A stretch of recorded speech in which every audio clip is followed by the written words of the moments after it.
L'étranger va étouffer biso, les Nigériens va étouffer biso. L'étranger wana. Les marchés, les marchés salami, et l'autre salaire retour, à bord aux ça. Ok, go ben sur la police va intervenir, à bien un major, à bien un colonel, qui a besoin intervenir dans mes angatina. Pendant les Nigériens va y avoir donc mangamutu échanger. Yaki avec Rebecca Bilendo Pukuta la Servadi, Ndekato Ipsarabino. Totambola na ezali ba kwenyo sur ville ya Kinshasa to mekampe ko découvrir ba événement les kakandenge ni na ba kwa wana ba activité sala makandenge ni nde bomoni biswawa na o ezali rond-point Gambela na avenue Victoire sika pito ko kutana bande wona biso yo bazala mingi na kwa oyo bango nde ba ko bisa biso misala basala kawa ile kakandenge nini misala ngozala kanini déjà je crois avec la permission de mon caméraman. Tout pour ça déjà tous wa ndeko na biso to moni awa. Bonjour papa. Bonjour maman. Babenga na kombo nani? Babenga na kombo Jules Kikita. OK, papa to moni awa na ezali coin ya avenue Victoire plus na rond-point Gambela. Musala na bino awa ezaka nini? Ben musala na biso awa yali to tekaka pneu, jante, nyoso ezali ba pièce de rechange ya automobile. OK, mais to moni coin oyo ekenda sango ezala ndenge nini na ville ya Kinshasa mobimba. Ezaka na kwa onde boteka wa biloko wana to ba kwa mususu eza na ville ya Kinshasa. Non, na ville ya Kinshasa ba kwa bateka ka pneu eza ebele, mais du moins base s'il faut dire origine ya masolo ngo utande na rond-point Victoire. Mais par-ci par-là bateka ka na matete bateka ka na Lemba, na Njili, na Bandal, na Upen, en tout cas et que moi partout par-ci par-là, mais du moins base na ngo ezande na Victoire.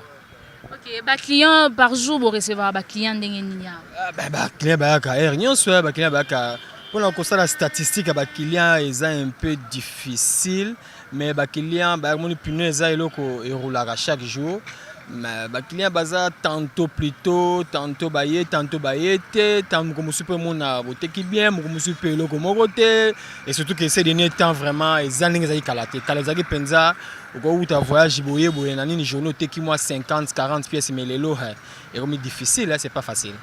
Oui aérolobi kaleza ki o uto teki mais quand on ko expliquer biso kalango ezaki ga o tu voyage teki nombo yo lobi wana to ezaki pe na ba avantage mususu par rapport à l'élo.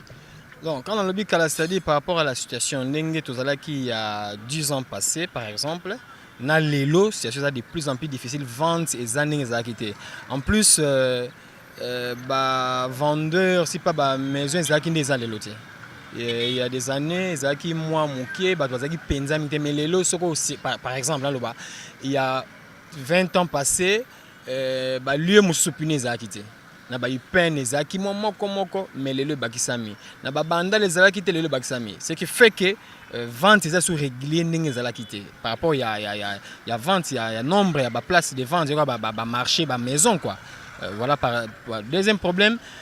situation économique ya mboka vente eza penza difficile to mo oteka okoya pe jeune mobimba otekite une semaine pour oteki na opete pour nini bato wana mbongo te mutusu ba koya pe ay ko somba mais mbongo azo présenter yo na prix d'achat et correspondre te donc mo otekeza te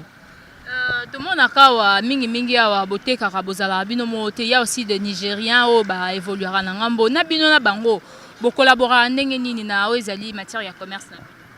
Ben, ce sont des humains. Moi, to collaboration est bien, to force à cause la bien, parce que vous avez beaucoup de pays, beaucoup hospitalier, tu as un baba qui est dans le domaine, tu as un baba bien, tu collabores bien, et bah misous sous peine dans le domaine abisso, bah ils ont maïla on a siman abisso, bien que bango baza trop imperméable, c'est-à-dire moi pénétrer bango ezalité, mais bisso par contre bon, tout ça on a bango bien, baba na baza baba africain. Baba africain, baba noir, le colabiso donc tu es un baba, on peut te collaborer bien que bah cas exceptionnel les gens ont raté bah monsieur bazar moi réservé mais tu sais que tu vivras bien à Bango. Mais il y a une personne elle s'abisso abi bande qu'on abisso ba nigérien ba comment on est la biso ko les kakutu biso mo ba congolais. Ben faiblesse wane outil pas la biso te outil likolo hein. Tu peux t'imaginer que les Nigériens à côté que le marché marché salami et le salé retour à Borozong ça OK go benga sur la police va intervenir a bengi un major a bengi un colonel qui a doit intervenir dans mes angatina conséquence et puis ça bango mutu makasi. Ça c'est vrai mais ça comme on est la tête que bango baza plus fort que nous non ils ont buzoba ya ba autorité na biso ba côté la bana mamungu ezanga mutu na makolo. Une fois j'ai vécu ici un major avec section mobimba ya ba policier aye ko côté la Nigérien parce que atekelaki mutu pièce ne simbi te ba ko zong sa zo kima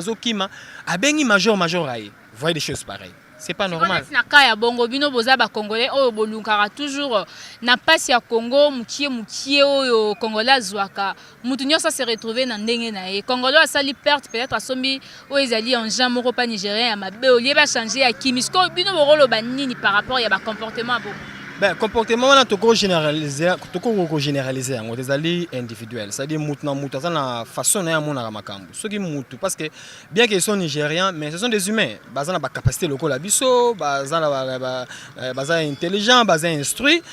et dépendre na ndenge mutu aza éduqué mutu mususu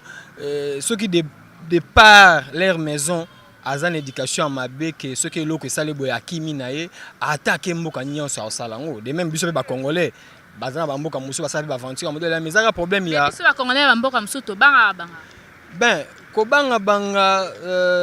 otolobela ko banga ça dépend ba congolais toloba congolais aso sapemba bazanga mboka te partout azali et tout le monde a pu congolais parce que musu pe ba evaka plus que bango ba kolomboka donc problème mi wana ya ko dominer tout ni ezali question ya mutu na mutu ndenga zo vivre na activité ko marché ezali marché za pona mutu nyonso bango pe bazana droit ya ko vivre bana droit ya ko luka mais ce que loko eza mabe biso payer la biso payer des fois biso payer la biso oteki pe loko eza mabe retour pe salami musu pa kimi musu pa zong ici mais on ngazo lobela beaucoup plus ba ndongo lobela ka ya ba Nigeria ba monde la biso ba Nigeria ba monde la biso te ba autorité na biso surtout ya police nde ba ka ko intervenir na ba kamoko abuzoba voilà un peu ça là un peu moi opulence na ba moi lolendo na bango quoi ma part ça ba monde la biso na point mais non. Donc par résumé et là on nous a reproché pas ba Nigérien n'a pas d'autorité na biso en résumé.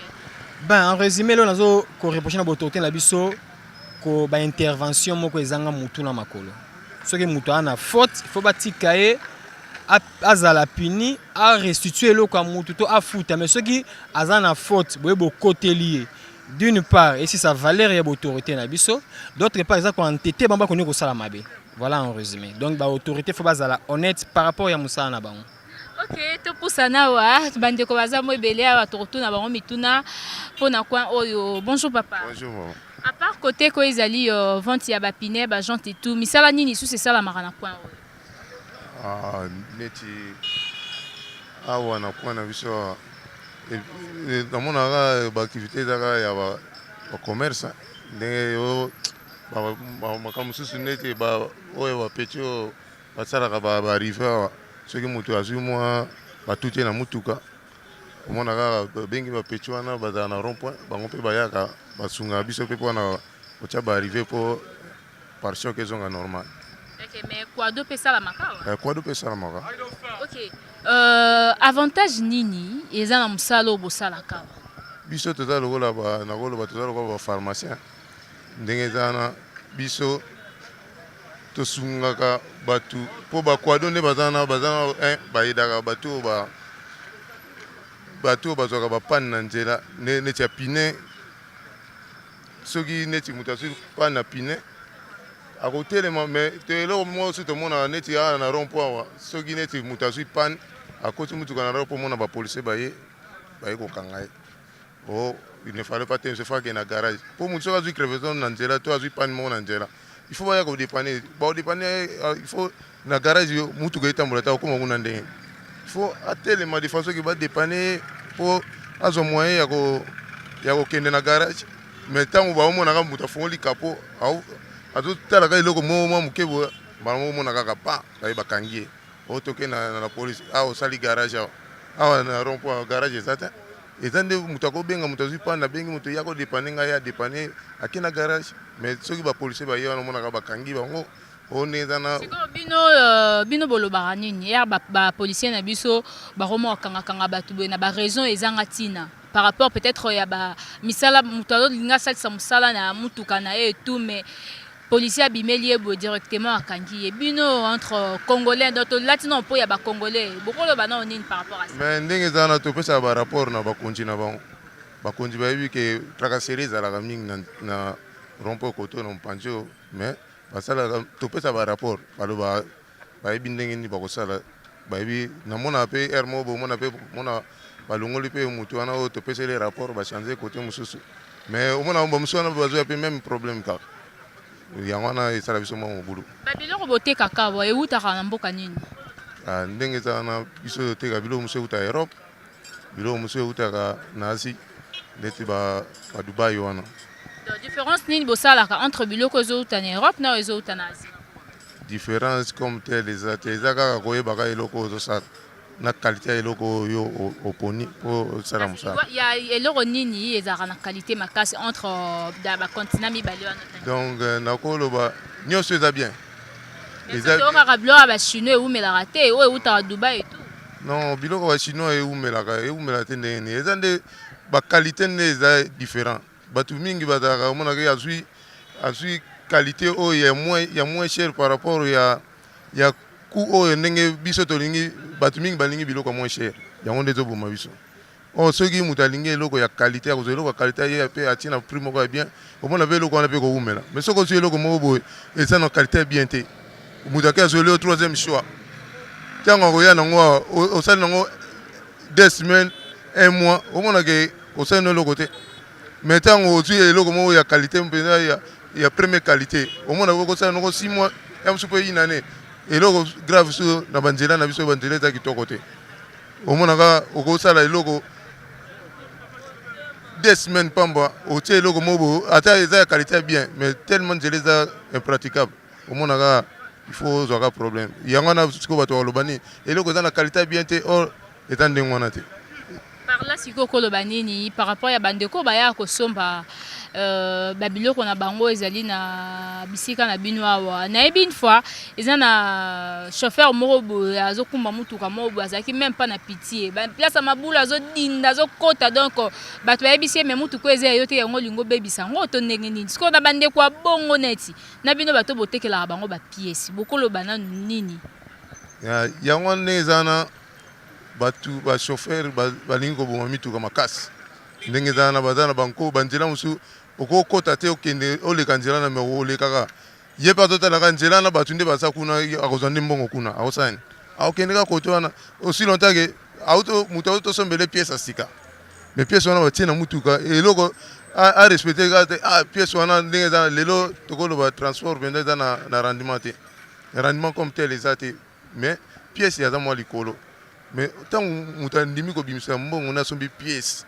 donc yo il faut koyeba ndenge nini ya kotambola mpe na mutuka wana mpona ata banzela mosusu omonike awa na kokota te awa na kokota te mais bango bakipaka te omonaka akokota apres ye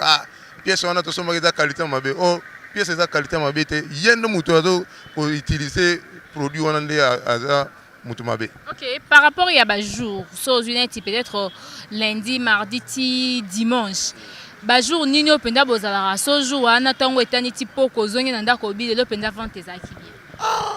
nde eza su na mokolo te mpo nde ezalaki o lundi ekozala bien mardi bien jeudi nde ezalaka soki ndenge nini o jeudi choc mais nakoma omona ekipaka su te ezaka soki olamuki kaka na grâce nzambe alamusi omala mokolo wana osepeli soki mokolo wana mpe okomona mpe semaine mobimba osepeli mpe te eleki na oka ndenge wana.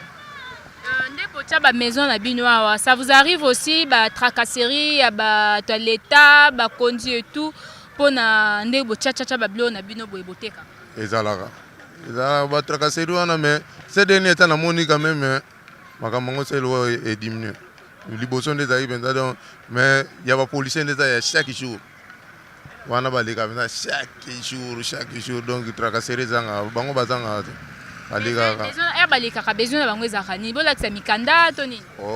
bango basenga olakisa koexpose eloko te mpo eloko nyonso na vente esenga exposition soki expose eloko te eloko wana bato oyebaka eloko wana ezalaka wana ndenge nini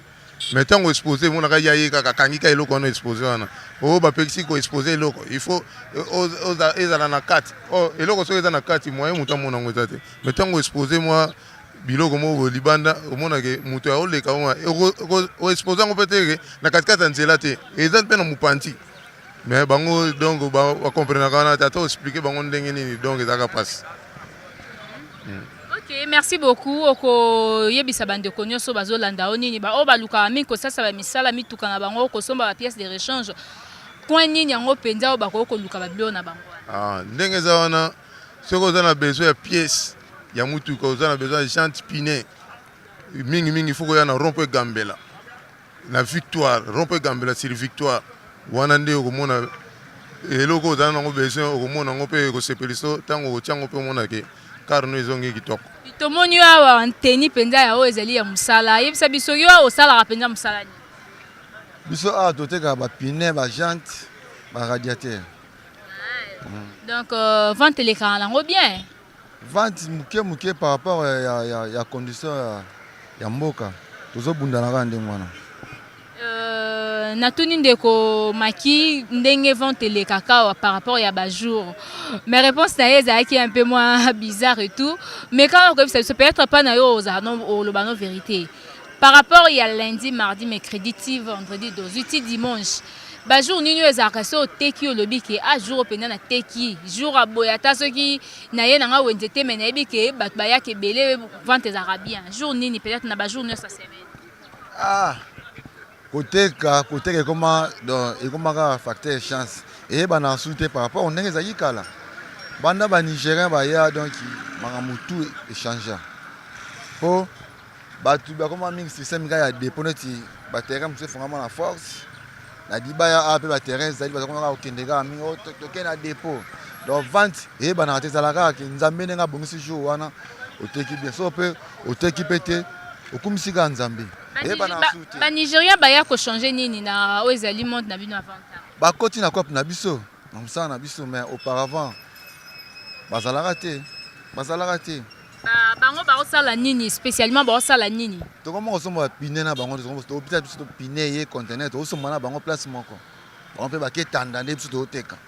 Alors ndenge zana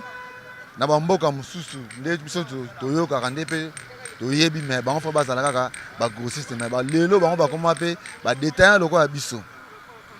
Ba Nigérien. Siko ozo reprocher bango nini bango ba Nigérien. Na ko reprocher bango te za nde ba autorité ya mboka po eza mawa po nga na zala na mboka lo neti Angola so otali na Angola meeting moko eleka kuna babi banda na première position tina 9e position angolais donc étranger aye na 10e position mais biso awa eza bongo te eza autrement po ba étranger faut bateka kaka na gros bango le ba comment oteka na détail balanda biso donc tozo bomana kaka bongo eza faute na bango te eza faute ya ba autorité. Ma question moi ya curiosité bo gagnara ndenge nini tango teki pine moko bénéfice na bien za ndenge. Bon ko gagner pine moko ba pine za la tosomba selon ba dimension eza na ba pine ba prix mais loko eza muta musala te moye ba pe ba détail wana te mais exemple moko eza ka risite tam sombi pine na $15 oteki yango $20 mais ndenge tosomba bongo ba dépense monsieur ezali monsieur ndenge ya ba 4 ba 5 ba fongola yango ba to fongola ba 1500 otia na pusu mais oteka yango $20 mais pine tosomba yango prix par prix selon dimension par 13 eza na prix nango par 14 eza na prix nango par 15 eza pe na prix nango eza nde bongo. Comment après que osombi pine moko boye eza déjà na ba fuite nango e beba e memeli pe perte nango ezali commerce na yo. Oui ezala rapport nde tosomba pine test a pine ya suka ezali mupepe gonflement yango test a suka honnête biso to na ba massa na boma na matadi ba obenga na téléphone non ba pine za awa tinna mbongo tinni mbongo ba ba taleka biso pe nga pe na tosomba ana tali kaka mais test a suka ezala gonflement so ba monter pine bo mona efimbi opère tam so ba monter pine bo ezana trou oko ba mbango ko teki mais so c'est fimbi en tout cas au super. Par là bokabola perte na place bo sombi to perte ezaka na ngambu na bino. Mais so ineti awa ba pesa yo garantie ezali place osombaki okozonga ba changer mais so garantie leki en tout cas wana au perdre neti so somba na matali be na bom oye awa o se retrouver vimbi au perdre déjà mozonga sukune zate au perdre beaucoup na osomba na gros ba tekeli yo mutu te poto aye atekeli osili noti yo osomili pine na matali be na boma oye a osali test na bo evimbi o perdre déjà donc musala ngo eza bongo. Ok, na bandeko nyonso bazolanda yo koyebisa bango nini par rapport à musala na bino bosalaka pe bele bato bamona kaka papa azoteka papa azotala boye ba difficulté nini obino bokutana nango ya boza na terrain boye. Bon ba difficulté oyo tokutana nango ezaka nde musala ngo ezali tosala musala mo eza un ya risque na sens nini nde tosombaka pine wana totalaka yango te totalaka na maboko na ndenge vi expérience oyo toza nango ya musala otali non pine oyo eza bien. Osali combien d'années na musala oyo? Na musala pine bon 17 ans déjà. 17 ans déjà. Banda année 2000 na bali na musala oyo na tongi pendako na super voyage moko déjà ya Dubai kana musala oyo ya pine to continuer toujours bon monika makambo nde ezala un mois matière mo kiti mais nzambe moko yebi. Ouais, tu parlais na ezali des avantages beaucoup des avantages ezali kaka tosomba tosala musala eza ya risque na sens que tosomba pine stress nango suki ezalaka gonflement na sens wana po okosomba ngo boye otali metant ba gonfler boye eza na trou ba gonfler boye evimbi o perdre tant soki ba gonfler eza 8 etengami na sens wana. Bon par rapport des avantages muso ezali vente penda et comment passe l'étranger ba étouffer biso ba nigérien ba étouffer biso l'étranger wana ba étouffer biso. Ok, merci beaucoup papa na ebité na bandeko nyonso bazolanda ko ebisa bango nini baya ko luka bino na ba misala na bango etali ba pine to ndenge nini bato bazo landa biso baya ko luka biso awa na rond-point Gambela awa na musala pine bazala bien servi baluka pine ya sika ya occasion tozali baluka janti radiateur tozali awa tebisaki bino awa na place ya Gambela toyaki koluka bandeko bameki un peu ko expliquer biso ba misala na bango ndenge lekaka. Voilà, vous avez compris quelque chose. Na bandeko nyonso bomesana Rolanda da Info 16 nga Rebecca na linga bino mingi mais je crois mbala sima to kita pe na ba quartier na bino to ba toujours bandeko balandi biso lelo en tout cas toza na sengo mingi moi et Aaron Lubamba toza pena na sengo et puis je dis un grand merci à l'équipe de l'Info 16 ba accompagner biso na ezali tournage oyo tonton Mwinga je vois psi image bandeko nyonso ba mesana Rolanda biso et pour landa ma solo yakine. Quant à moi je vous dis déjà au revoir. Mbala sima na ba numéro mususu asika.